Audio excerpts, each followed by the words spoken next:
دعائے استفتاح کی اہمیت۔ حضرت عبداللہ بن عمر رضی اللہ عنہ بیان کرتے ہیں کہ ہم رسول اللہ صلی اللہ علیہ وسلم کے ساتھ نماز پڑھ رہے تھے کہ اچانک ایک آدمی آیا۔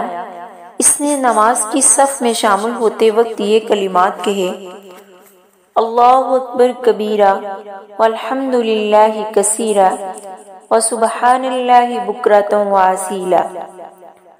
اللہ تعالیٰ بڑا ہے، بہت ہی بڑا ہے، اور اسی کی بہت زیادہ حمد ہے، اور صبح و شام میں اسی کی پاکی بیان کرتا ہوں۔ رسول اللہ صلی اللہ علیہ وسلم نے پوچھا، یہ کلمات کس نے کہے ہیں؟ ایک آدمی نے کہا، میں نے اللہ کے رسول صلی اللہ علیہ وسلم۔ رسول اللہ صلی اللہ علیہ وسلم نے فرمایا، اجبت لہا فتحت لہا ابواب السماء۔ مجھے اس امر پر تعجب ہوا کہ ان کلمات کے لیے آسمان کے دروازے کھول دیے گئے۔